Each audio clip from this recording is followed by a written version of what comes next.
Good evening, ladies and gentlemen, and welcome to Bris Science, the University of Queensland's free science and technology public lecture series. My name's Leonie, and I am going to be your MC tonight.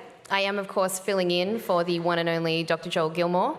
He sends his apologies. He couldn't be here tonight. He is at a conference overseas, but he's looking forward to seeing you all again next month. Before we get any further, I just want to take a moment to acknowledge the traditional owners of the land on which we meet tonight and pay my respects to their elders, both past, present, and emerging. It is fantastic to be back at The Edge tonight, our long-term venue partner. How many of you have been to a Bris Science before? Oh, fantastic. It's always good to have the extended Bris Science family back in the room. If you have been to a Bris Science before, a few things have changed tonight. Normally, you would be aware that following tonight's presentation, we have some catering out in the lobby. That will still be happening, but instead of going through the back doors, we're going to be going out the side doors on the left, and that's my left, not your left. I'm pretty sure these windows don't open, so definitely go to my left. We are also going to be exiting through the back doors as well, but you have those two options. For those of you who are new to Bris Science, welcome. It's fantastic to have you here. Let's go through a little bit how tonight is going to work. First, we're going to have a presentation, and then we're going to open the floor up to questions. There are two ways that you can ask questions at Bris Science. One of them is on Twitter, and that is using the hashtag BrisScience, and there are two S's. The second is to write your question down on the slip of paper that you collected when you came in this evening. So you write your question down, you hold it up in the air, and either myself or my colleague Dominic up the back will come by and collect those pieces of paper, and then we'll ask the questions from there. So while we do encourage you to have your phone and Twitter switched on today, if you could take a moment to just make sure that it's on silent, that would be great. In the incredibly unlikely event that there's an emergency of any kind, the exits are behind you and they will be lit up, and the bathrooms, if you need them, are either downstairs or at the back of the venue to the right. So, having said all that, tonight we are going to dive into the nanoscale world. Recently, it's become possible to reach this quantum regime with new laser-based technologies capable of measuring distance as small as a millionth of a millionth of a millionth of a meter. And I triple-checked that. It is definitely 3 millionths. And that's or 1,000th of the width of an atomic nucleus. And so today we have Professor Warwick Bowen, and he's going to talk to us about these ultra-precise sensors that they've built based on this technology, which is just mind-blowing. So we're going to look at this technology and explore how it can be applied and how it can be used in a range of different fields. So Professor Bowen is the director of the University of Queensland's Precision Sensing Initiative, and he's part of the Australian Centre for Engineered Quantum Systems. His lab is working on precision and quantum sensors operating at the very limits defined by quantum physics. His team were the first to show that it's possible to break quantum limits of biological microscopy. They developed the first laser-based tools to directly cool liquids, and they have recently shown that ultra-precise ultrasound is possible using techniques developed for quantum physics. So if that isn't impressive enough, we're going to hear some more about it, and it gives me great pleasure to bring Professor Bowen to the stage.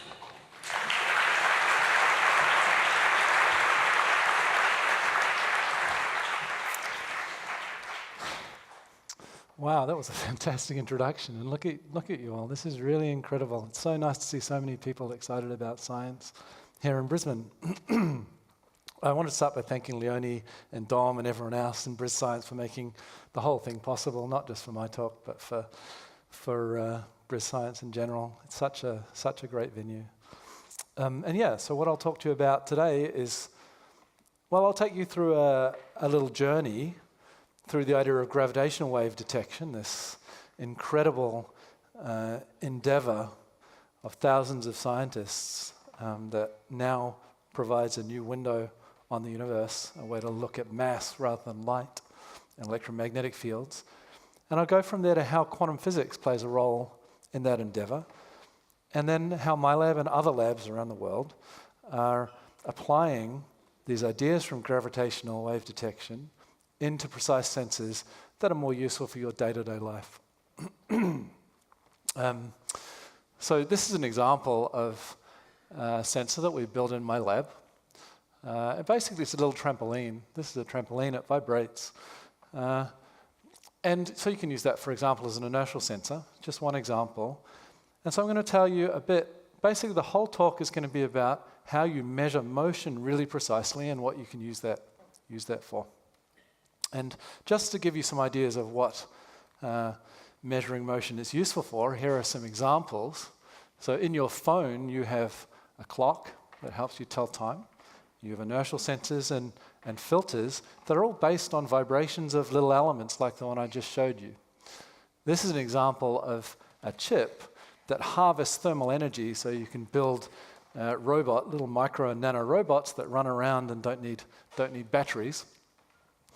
Of course, everyone knows that this is some form of drone, and to stabilize that drone, you've got to be able to measure accelerations, and they use these micromechanical systems to do that.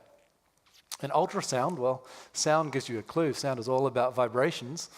And other medical imaging techniques, you need sensors that can very precisely measure vibrations. And on lab-on-a-chip devices, where you want to, say, look for very small amounts of a cancer marker, then there are a variety of micromechanical systems that are used in those sorts of devices. So what the hope is, and what I'll try to convince you of today, is that there's a bright future for applying quantum techniques in these sorts of applications to make them work better. Okay, so quantum. I'm not going to go too deep into the weirdness of quantum in this talk, but one of the fundamental ideas, if you ever do a quantum mechanics course, then one of the fundamental ideas is this idea of wave-particle duality, that waves behave somehow like particles and particles behave somehow like waves, as long as they're not fooling us all to believe this, and it's not really true. And to give you an idea of the weirdness of this, I want to talk a little bit about waves first. So you'll all be familiar with this object. It's a microwave oven. And you've probably noticed when you look at your microwave at home that it has a metal mesh on the door. Can anyone tell everyone what that mesh is for? Yes. This is a student from my class, yeah. He answers all the questions. So you don't get cooked, exactly. So it's there to stop the microwaves leaving the oven. But there's immediately a puzzle here. And the puzzle is this. There are holes. There are holes in that mesh. And I know the electromagnetic waves can go through it because I can see through the mesh. So why does it block microwaves and why doesn't it block light? That's strange, right? And we can understand this from the general properties of waves. So if you look at a wave, so here's an example, and it hits some boundary and it has a little hole, and it turns out that if that hole is larger than the wavelength of the wave, then the wave will just propagate happily through. But if you make the hole small enough, if you narrow it down so it's smaller than the wavelength, then two things happen. First, most of the wave gets rejected, it just reflects off. That's what happens in the microwave with a microwave, because light has a very, very much smaller wavelength than a microwave does. And second, the part of the wave that gets through spills out in all directions. The direction becomes dispersed. And in quantum physics, that concept can be summed up by the only equation in this talk, by the Heisenberg uncertainty principle. It tells you that if you know the position of something very well, so in this wave example, I know the position of the wave here very well because I've confined it into a little channel, then I can't know its momentum very well, and its momentum becomes uncertain and it sort of spills out everywhere. That's a very natural concept for waves, but it's a very weird concept for particles, something we're not used to, that we kind of think that table, it's just there, right? And it doesn't matter how it's moving. I still know where it is. So let's see. So how significant is this effect, this this uncertainty principle. By the way, that's just a constant. It turns out to be a very small constant. So let's imagine I'm driving my car down a country road, and let's say the car is, I don't know, 1 ton, give or take. And I look at the odometer and I see that I'm traveling at 1 kilometer. I can tell how fast I'm going with a precision of, let's say, 1 kilometer an hour. You can ask then, what does quantum mechanics say about how uncertain I must be about the position of the car? Now that I know its momentum, its mass and its velocity, what is the fundamental limit on how well I can know its position? Well, it turns out that you can easily do that calculation, and it turns out that the precision with which you can know the position is a billionth of a billionth of a billionth of a meter. So not a millionth of a millionth of a millionth of a meter, in this case a billionth of a billionth of a billionth of a meter. So you should conclude from this that you really don't need to worry about quantum mechanics when you're driving your car. And that's good. And for a while, what that meant was you really only needed to worry about quantum mechanics for extremely small things. So for atoms or single photons of light or maybe a molecule, but very, very small things. But what's happened in the last few decades is we've got better and better at both making smaller and smaller objects and using them for technology, and we've got better and better at making measurements. And together that's putting us into a regime where indeed you need to worry about this sort of stuff. So I wanted to give you a few examples.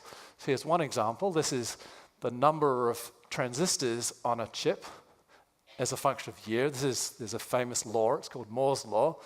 And you can see that now we're cramming up here some 20 billion transistors on a chip. That's a large number of transistors. Or alternatively, you could say, this turns out to be a bit inaccurate, so we can ignore these numbers. But you could say that the size of a transistor is around 20 nanometers, so exceptionally small. So it's getting to the point where quantum physics starts to naturally play a role in important things like computers. Another example is in biomedicine. So in biomedicine, you want to be able to see smaller and smaller molecules or smaller, cancer markers or tumors or cells. And as you go down and down and down, these quantum effects start to appear. So that's the two areas where, I think we'll see quantum physics playing a major role in the future. And the thing that's going to drive a lot of this, not all of it, but some significant part of it, is the technology that's been developed for gravitational wave detection. So some of you will be aware of gravitational wave detection. I'm going to talk a lot more about it today, but the idea is that Einstein predicted this thing called space-time, and it's sort of the coordinate system which we live in, and that can vibrate if you move masses around. And a few years ago, this was shown to be correct and awarded the Nobel Prize in Physics. Okay, so I told you I'm interested in part in applications in biomedicine and biological imaging. Let me give you an example of why. So, does anyone know what that is? Yes. Exactly. So this is a machine that used to be in pretty much every shoe store, and it was used, I'll show you, it was used to get a really nice image of your foot so that you could get a good fit in a shoe. And now, of course, we don't do this, and we don't do this because people started to develop foot cancer. And what it turns out is that in pretty much all precision bioimaging systems, there's a trade-off between the accuracy of the measurements that you're making, or the resolution, and the amount of damage you do to the person you're looking at. So the example I like to give is this. So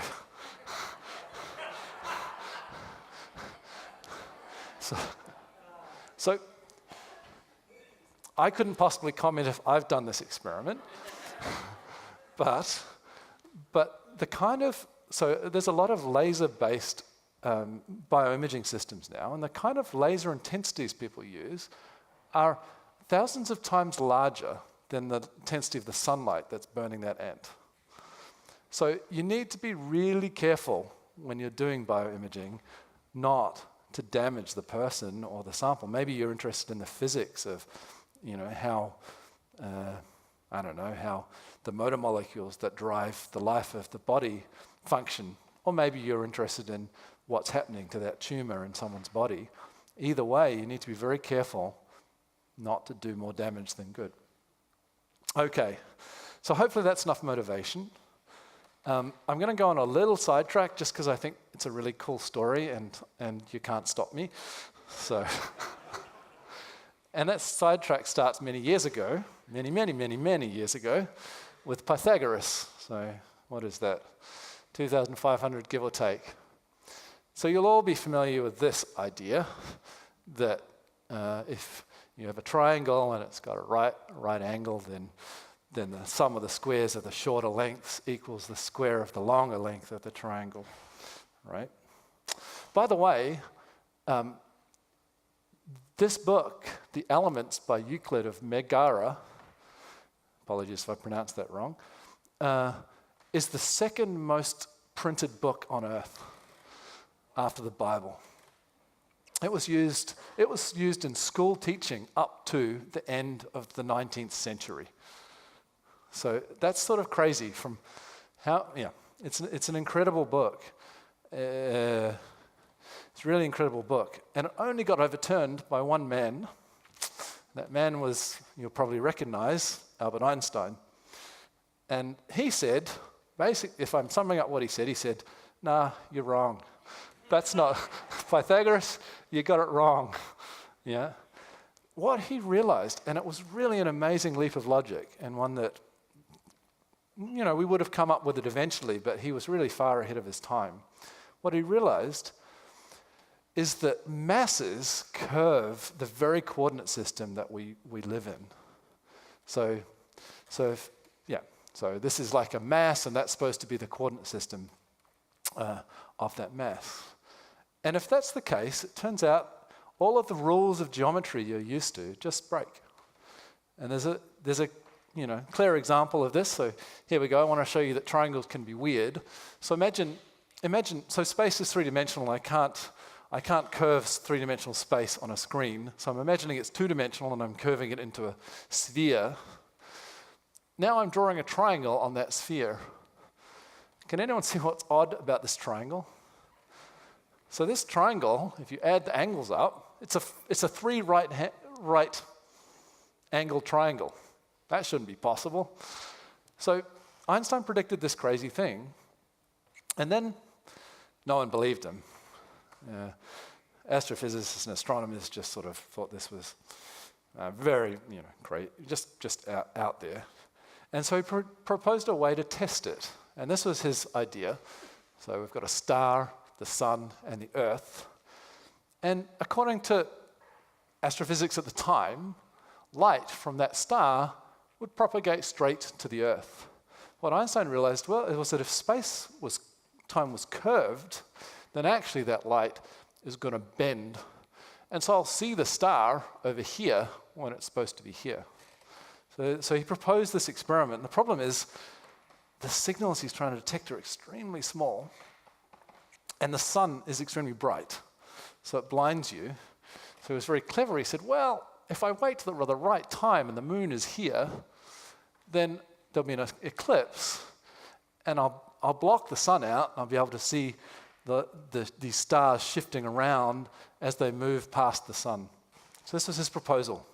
Very few people took him seriously. The main guy who did was this guy, Erwin Freundlich. And so he was at Berlin Observatory, and he was very junior, and he couldn't convince anyone at Berlin Observatory to take him seriously. So he teamed up with William Campbell, who was at the Lick Observatory in California. And it turned out the next solar eclipse was in Russia in 1914. So they hit it off. Apparently, William took a flight and it was about $1,671.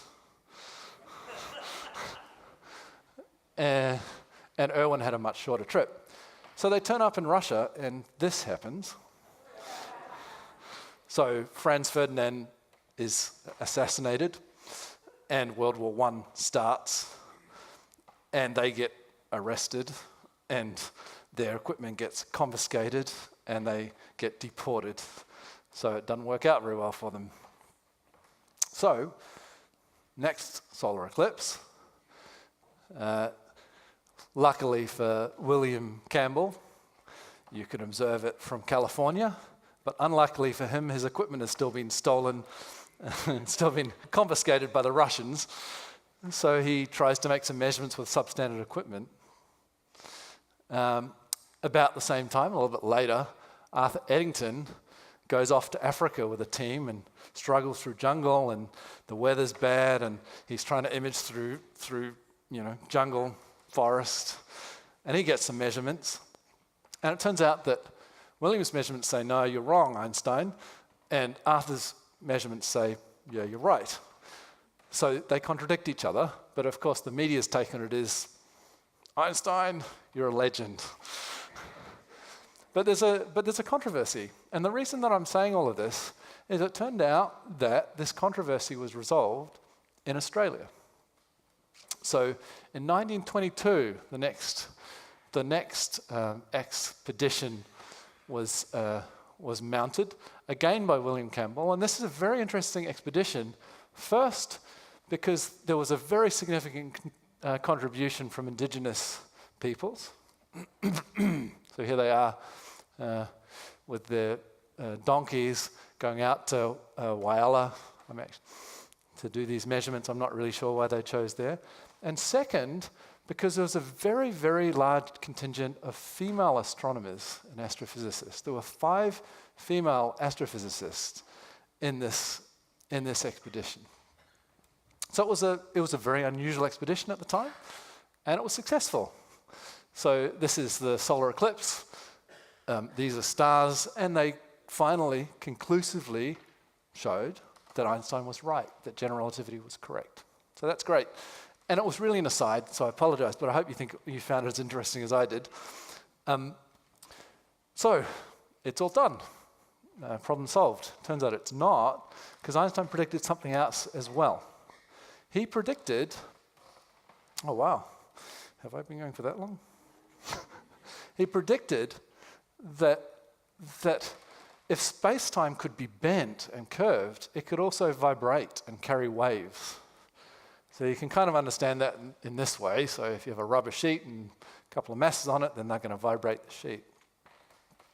And this led to the idea that if you had 2 big masses which were orbiting each other, they could be black holes, they could be neutron stars or something else, then they're going to radiate ripples in space-time, which will eventually reach us on our distant planet, and which we could detect and use to be able to directly measure mass. So that's wonderful. And there was so of course, many people now know that these gravitational waves have been observed. There was a great Q&A on ABC just afterwards, and Brian Greene, who's quite a well-known theoretical astrophysicist, was on, and I want to play you what he said, because I really can't do the discovery as much justice as him. So let's play that. 1.3 billion years ago, so it's 1.3 billion light years away, which is far. It's very far away. So it's an amazing thing. While there were, single-celled organisms floating in Earth's oceans, right? These 2 black holes on the other side of the universe slam into each other. They set off this tidal wave of a ripple in space. It goes toward the Earth. Roughly 50,000 years ago, when Homo sapiens are just starting to rise up and take over, the wave reaches the Milky Way galaxy, right? Then, about 100 years ago, one member of our species, Albert Einstein, sits down and starts to calculate. There may be these gravitational waves. The waves are already long since in transit. And then September of 2015, that wave finally hits Earth's shores, and what it does is it shakes a detector by a fraction of an atomic diameter. This is a detector in Louisiana and Washington State, 4-kilometer-long arms with lasers rushing down them. This wave goes by, it stretches one arm, squeezes the other by less than an atomic diameter, and holy cow, they're able to detect that and see that these waves are real. So I've got to tell you, this was one of the most amazing things ever for me. So I'd worked somewhat in this field, and we'd got to the point where we honestly weren't sure if we were ever going to see these things. And it was a huge leap of faith. It was an enormous investment by international governments, and it paid off. And now we have these wonderful observatories. Now, Brian, I told you he's a theoretical astrophysicist, and I have to say, that was really romantic. But he sort of missed out an important detail. So his story is hundreds of millions of years ago, black holes collapse. 100 years ago, Einstein, we might be able to detect that. And then we did. So he missed the fact that 50 years ago, some experimental physicists and engineers audaciously came up with this scheme to actually do the detection. And it's the most crazy, most precise experiment ever made. And now it's a routine observatory. It's really incredible. And to explain to you how difficult this was, I want to start by telling you a bit about jelly. So, jelly. So it's an elastic medium, kind of like space-time. If I push it, it vibrates. There are waves. Yeah. The reason it vibrates so well is that it's very elastic. It's very soft. It's got low stiffness. So let's see. So what's harder? Well, the hardest natural material on Earth is diamond. So diamond, it's much harder to get it to vibrate. It turns out it's 100 million times stiffer than jelly. So it takes 100 million times as much energy to make it vibrate. Well, space-time is, let me get this right, space-time is 1,000 million, I think, times stiffer than diamond.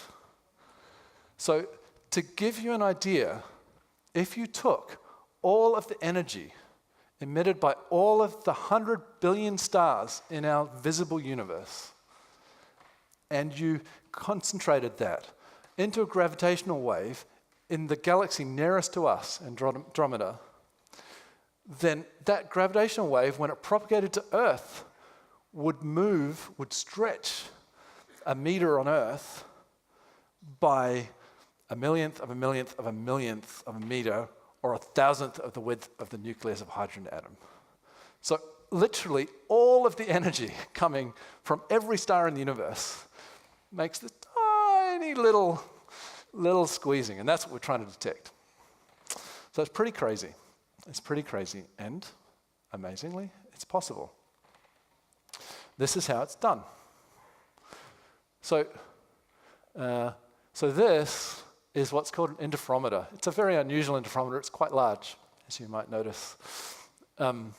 It's 400 kilometers in arm length, and what do I want to say? And then light this is the base station, and light is put into both of these arms, and roughly speaking, by comparing the time it takes light to go in each arm, you can work out what the difference in the lengths are, and these gravitational waves, it turns out they stretch one arm and make the other arm shorter, so you can start to try to detect those waves.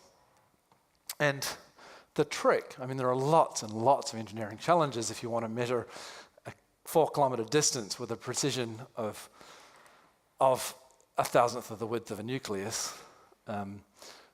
But the two key tricks, at least in my story, are one, that you want to resonantly enhance. You want to enhance the power in those arms, in this case to 100 kilowatts. So they're very, very powerful lasers.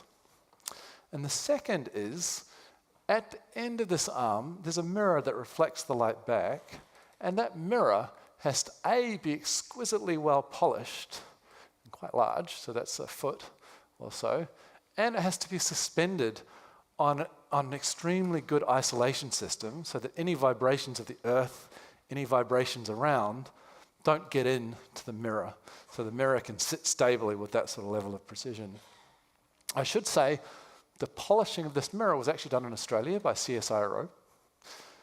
So that's kind of impressive, I think. Okay, so that's what you do. And let's just say that's done. Now let's imagine what happens when you put light on this mirror. So I want to tell you where quantum physics starts to play a role. And it's all about the uncertainty principle that I told you about earlier. So if I've got this laser, it's got, what did I say? It's 100 kilowatts in power. It's quite powerful. But still, light can behave like particles. So I can think of this as a stream of going from my millions, a million photons per second bouncing off that mirror. And the fact that the light behaves like particles does two things. One, it introduces noise in my measurement, because now when I measure over here, there's the stochastic. The photons are randomly arriving at my detector. It's kind of like if I was trying to measure the intensity of rain, and I was doing that by counting the number of raindrops that hit a square meter. I'm going to get some uncertainty because, there's some randomness in the arrival time and position of the raindrops. So that gives me, even though I've got so many photons, that, it turns out, is what limits current gravitational wave detectors. But it gets worse. So I can solve that by turning up the number of photons, making more measurements, if you like. But each photon, when it hits that mirror, gives it a kick. It turns out photons carry a little bit of momentum. And you can understand they must give it a kick, because that mirror has to obey the Heisenberg uncertainty principle. And if I can measure its position with light, then really precisely, then it must have an uncertain momentum. So the way we keep the gods of quantum mechanics happy is by introducing random momentum kicks every time a photon hits that mirror, so that we know less and less about its momentum. And ultimately that blurs out the mirror. In some sense, the mirror is behaving like a wave rather than a solid object. So there are the two. So it turns out quantum mechanics comes in two sort of ugly ways and limits these gravitational wave detectors. And I want to give you a better idea of how the measurement uncertainty comes in. So this is my detector. And I'm going to just say this is a beam splitter. Half the light goes this way, half goes that way. And these are my two mirrors that send it back where it came from. So I stick the light in. This happens. And then they arrange these detectors so that essentially all of the light that you put in comes out in this direction. So it could come out this way, but there's what's called an interference phenomenon, which makes it go out this way. And then a gravitational wave comes along, it shifts one of these mirrors, it stretches space-time. And it turns out that the sensitivity, the way these detectors work, is as long as that shift is enough to modify the interference to spit one photon out here. So remember, I've got 10 to the 24 photons per second, a million photons per second, and one of them gets spit out here. And if I detect that, I can detect the gravitational wave. So in some sense, detecting the gravitational wave is being able to detect a single photon that went into that interferometer. So we put a little detector here and we look for that one photon. And so that tells you there's a quantum limit. The limit is, I've got to move the mirror enough to at least generate one photon out here. And it turns out that's not true. And so people in quantum physics, my field, have been working for some decades now on light sources that have special properties. And I don't want to go into the details except to say that they're sort of entangled. The photons in them have some sort of quantum property that's called entanglement. This is an example of one that I built too many years ago during my PhD. And in fact, this was the first such source that was compatible with gravitational wave detectors. And now, and what the miracle of these quantum sources is they allow you to detect the presence of the gravitational wave even if less than one photon is spat out.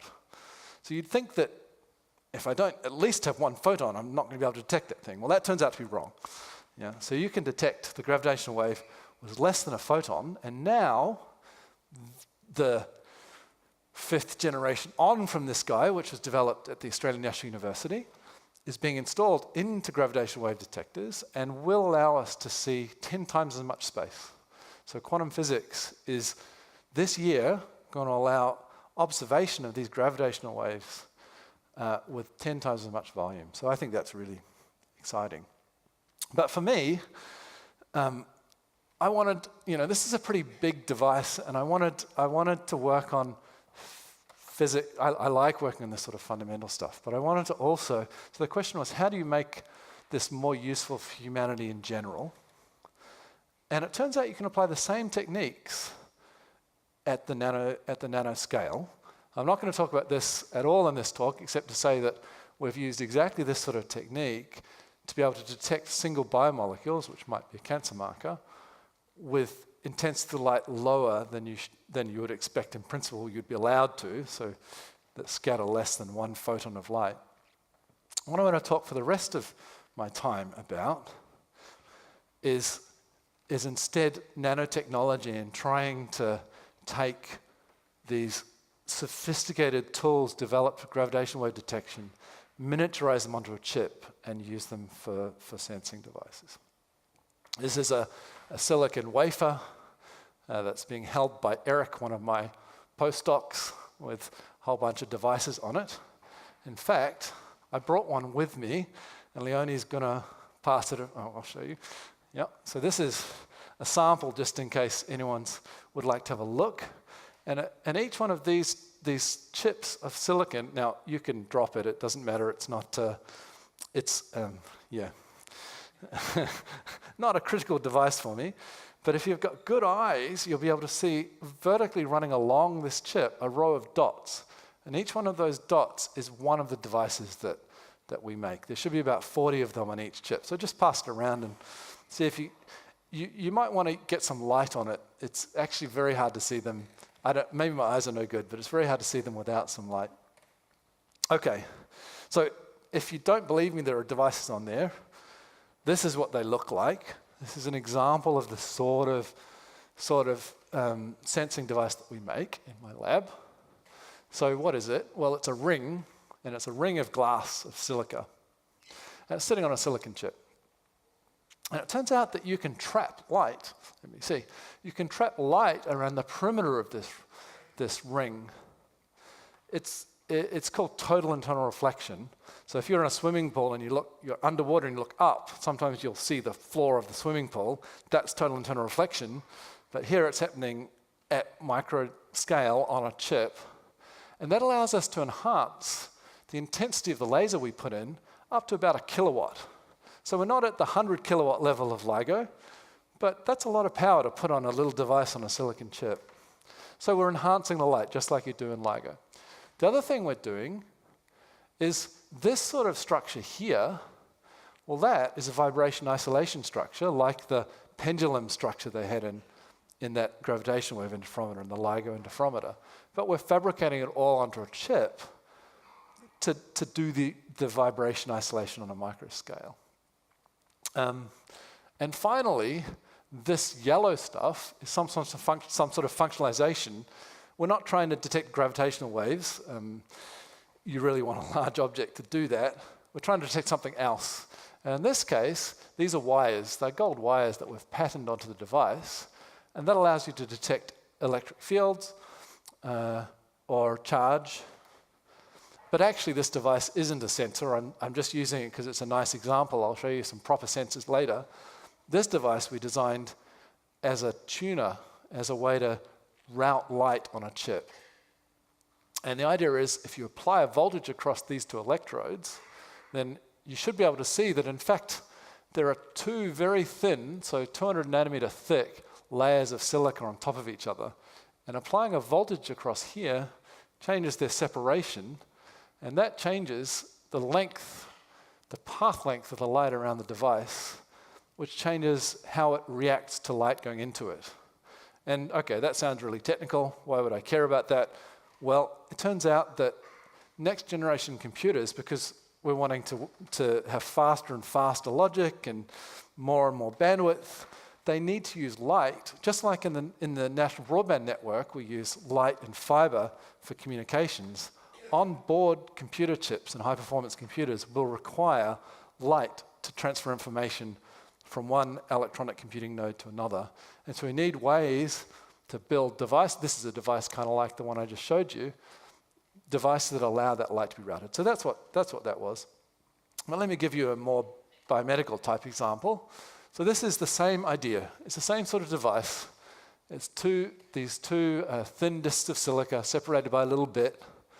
But on top of it, instead of patterning those gold electrodes, we've deposited a material that's magnetostrictive. So what all that means is you apply a magnetic field and it expands and contracts. And because of the very, very high intensities in these devices, we can measure expansions and contractions just like in LIGO, in gravitational wave interferometers, with precision of a millionth of a millionth of a millionth of a meter, or a thousandth of the width of the nucleus of an atom. So the idea is that if a magnetic field stretches the device just a little bit, we can detect it. So we can build what's called a magnetometer. And okay, who cares about magnetometers? Well, there's many, many applications of them, but the ones that you'll be most familiar with, I'm showing you here probably. So this is MEG. It's a brain scan. The idea is that there are currents in the neural network in your brain. If you've got epilepsy, then you'll go to one of the few MEG machines in Australia if you want to get treated, and they'll image your brain. They'll try to figure out where the problem is from the magnetic fields that are generated in your brain. And this is an MRI, which has similar applications. But you can see there's problems with you can see some issues with these devices, these machines, and they're really large.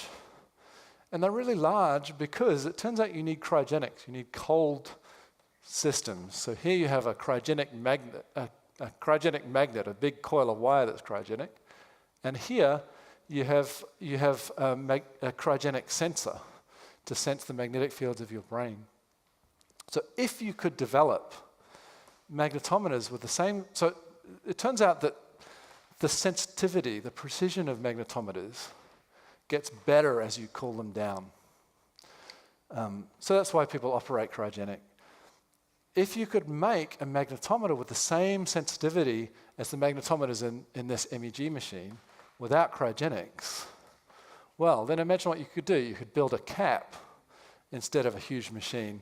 You could make your MEG machine for, instead of $10 million, I don't know, no, let's say, you want to make it with money, I suppose, so maybe 50,000 or something, a bit cheaper. You could even have completely different applications. You could take an MRI machine, and instead of imaging the body, you could use it to image a blood sample and fingerprint what's in your blood. So what I want to tell you is that these devices have the same sensitivity from as well as the magnetometer, the cryogenic magnetometers in these guys. And that means in future, with quite a lot of engineering development, I have to say, we could replace those machines with these sorts of solutions. Okay, so I'm almost finished. I promised that I'd talk to you about ultrasound. And I'll just say I'll say a little bit about it.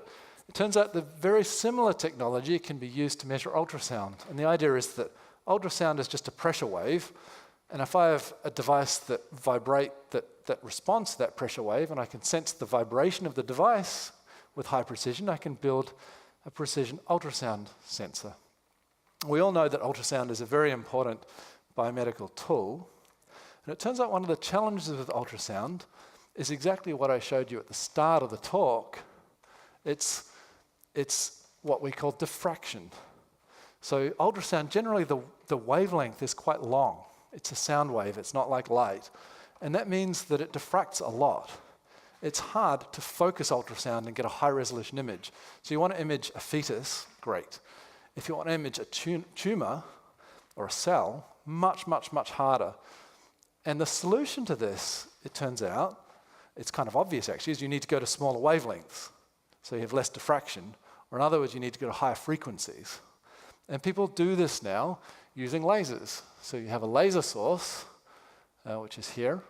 That laser pulses and generates a very high frequency acoustic wave, and then you have an array of ultrasound sensors that pick up the very high frequency ultrasound that's generated by the laser. And that allows you to, for example, image a tumor, which would be just completely impossible with a normal ultrasound machine. But the problems are not all solved. So one of the big problems is as you go up in frequency, the attenuation of ultrasound increases. So you need better and better sensors. You need to be able to sense smaller and smaller vibrations. And so what I think is exciting is that the sensors we've developed are a factor of 100 more sensitive than any previous ultrasound. And that means you can start to think about pushing up to higher frequency than people have before. And perhaps even get to the point where you can detect a single cell breaking off a tumor and watch it as it propagates through your body. So I think, the future is bright. There's a lot to do. I had one other thing I want to say, and it's completely left field, but I think it's important. So my lab does a lot of fundamental research, and I think it's really important that in universities we do that, and we try to make use of what we discover. So a lot of what we do, you try to push the limits of what's possible in principle, and then you discover that it's useful rather than being driven by the application. So one area of fundamental science I think is extremely interesting for these sorts of devices is in understanding how quantum mechanics, the theory of the ultra small, and general relativity, the theory of the ultra big, play with each other. So it turns out they're completely incompatible, and that's why we have things like string theory, that other theories that try to merge the two, and that's why we spend billions of dollars on a Large Hadron Collider. This machine is accelerating quantum particles up to extremely high velocities, so they have general relativistic energies to probe how quantum mechanics and general relativity work together. Well, it turns out you can do the opposite. You can take very large objects and try to control them to put them in a quantum state to see how general relativity and quantum mechanics play together. But there you can do it in a lab, and it doesn't cost you billions of dollars, hopefully. So there's a future in these sorts of devices, not only in technology, but also in answering really basic questions in physics. So with that, I'll leave it and say thank you very much for your time.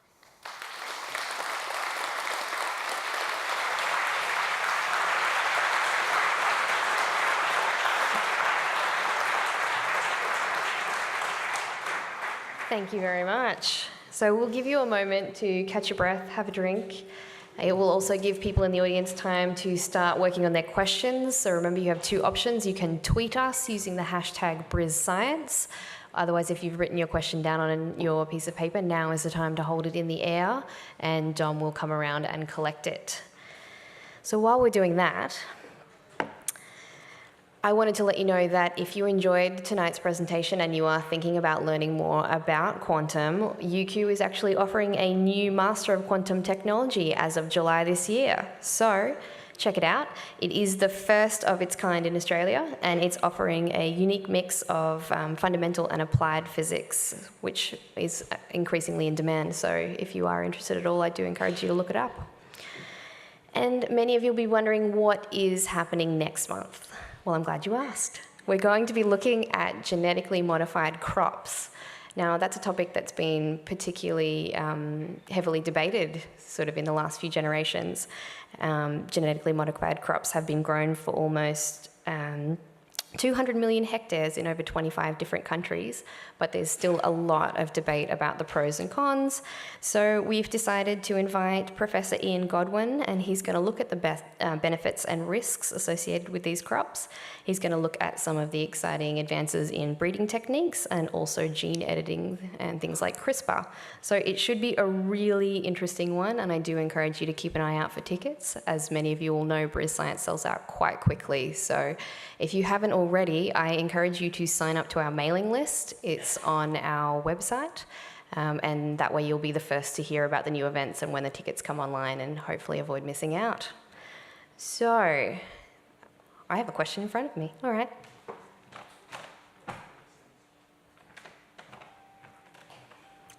Okay, so first question. You ready? It says, say a gravity wave stretches space, but wouldn't it stretch ruler 2?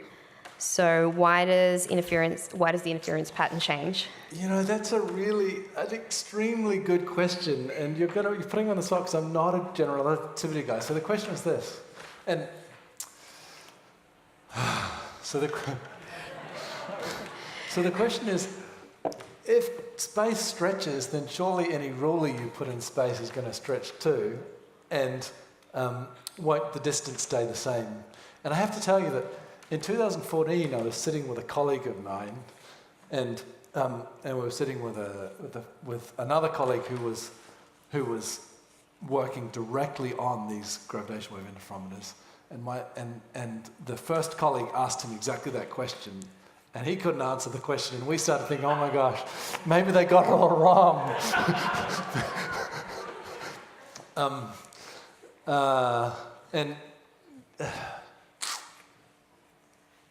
Yeah, so I'm going to answer this question wrongly because I actually don't know the answer properly. But one answer is that if you have accelerations, so general relativity is all about acceleration somehow, and if you have stretching of space-time, it's like an acceleration, and you can get a change in the frequency so you get a change in the frequency of the light that's propagating down the arm.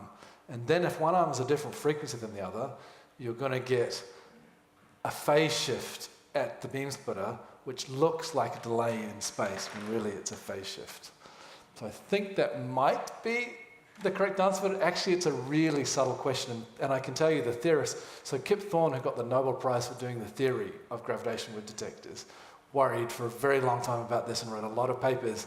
And all the experimental guys like me, we just prayed that he was right.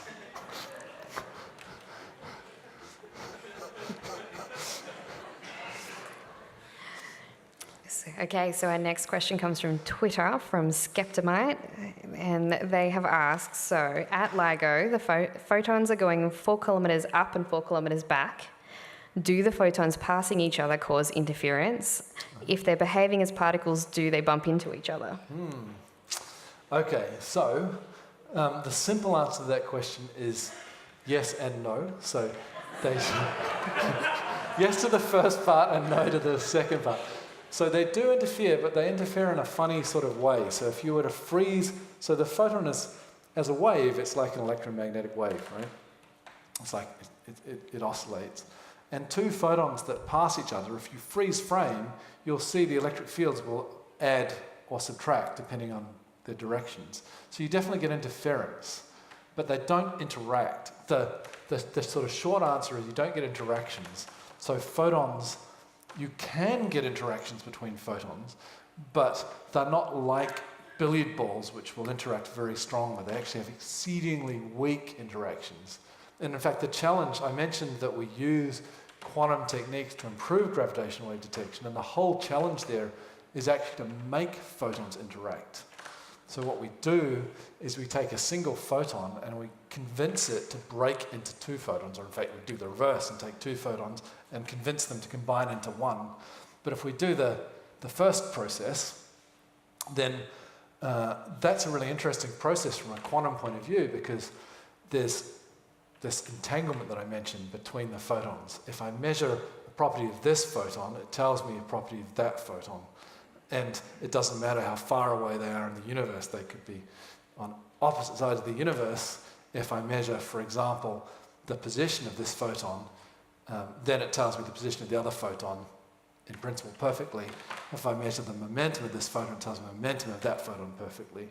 So that's a sort of a weird property of quantum mechanics that I can't do justice completely here, that we get out of interactions, but it's really hard to get those interactions working. So generally, they'll just ignore each other and pass through. Brilliant. So you're getting a few pitches on here from people who would like you to take them on as their research assistant. Yeah, please contact me. But we also have If you want to do a Masters of Quantum Tech, come then, to UQ. you know, there are lab spaces for that too. So.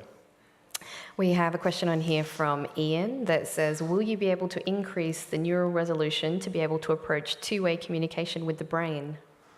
So that's an interesting question. And so one of the things I find nice about where I am, where my lab is that we're always working in areas that we don't know much about, and neuroscience is one of them. So that means I learn a lot, but I still don't know very much, right? And yeah, so wouldn't it be great if you could build interfaces between the neural network in your brain and some, silicon-based device? And the answer is in principle you can. So there's a field called optogenetics where you use lasers to cause neurons to fire, and then you can change how people think by doing that. It'd be good for some of my students.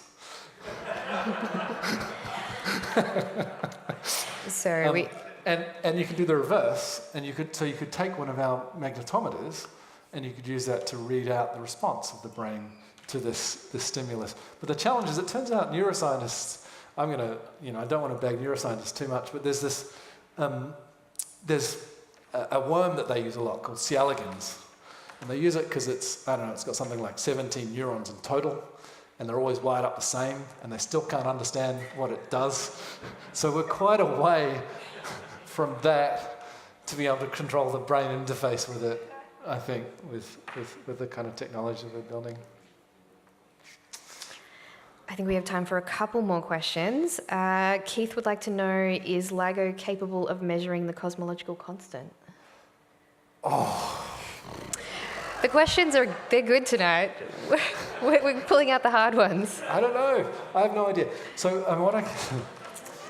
I can tell you that LIGO's already discovered some really big things. So, for example, we know that gravitational waves travel at the speed of light, and Newton thought it was, well, he didn't actually think this, but Newton's theory suggested that gravitational interactions are instantaneous.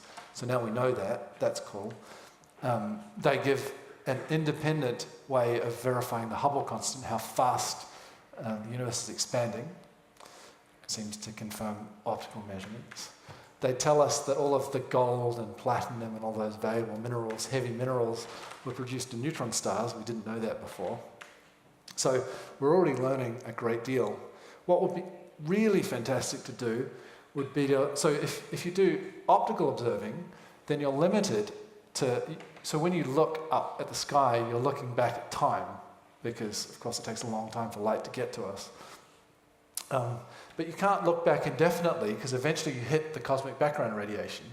You hit that because when the universe was really dense, it was a plasma, and light couldn't get out. It got trapped. So it just sort of bounced around in there. And then when the universe got light enough, the light left, and that's the cosmic background radiation.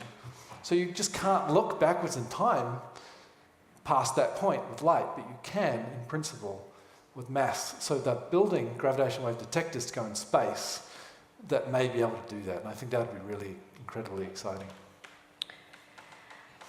So we have a question asking to clarify whether the sensors that you were talking about earlier do work at room temperature, or does that ultra cooling need to be in place in order for them to function? So all of the sensors that all of the sensors that we're developing for biosciences in my lab are room temperature devices, because I think that's the challenge. The challenge is, how do you get rid of all the cryogenics? We're also developing sensors at cryogenic in cryogenic environments. But generally because sometimes when you're doing, it's proof of principle experiments to understand quantum physics. And sometimes it's just helpful to be able to freeze out all of the noise in the environment in a fridge. So we do that as well. So I think we'll end on a fun one for you.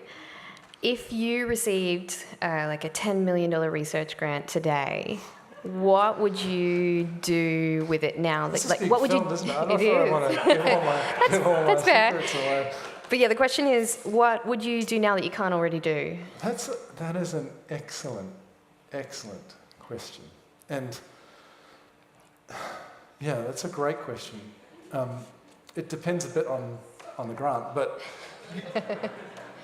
so where I see the problem so I think we're developing this fantastic technology, and I go to the Australian Research Council and tell them, oh look, there's these great fundamental ideas we could explore, and they give me whatever the Australian Research Council gives you to do research, a little bit of money, and then it works, and that's great. And now it looks like there might be an application, so you go back to them and say, oh, now I could apply this to do something useful, and they go, oh, yeah, we don't really do that. That's not 100% true. They have grants to translate research, but there's this thing called the valley of death in research, where you've got the proof of principle. It's not quite enough to convince industry to invest big time, and the government doesn't have deep enough pockets to get you across the valley. So that is, I think, that's where I'd be spending $10 million if I got it today. If anyone's got deep. Yeah, well, look, if hit us up on Twitter if you've got a spare $10 million that you want to throw Warwick's way. And on that note, I would like to thank you again for a fantastic presentation. The questions that just keep rolling in on Twitter, so I don't know, maybe if we have time after the presentation, you can come up and ask your questions face to face, or we might be able to send those tweets over to Warwick to have a look at a later date. But thank you again so much for coming. Please join me in a round of applause for Dr. Bung.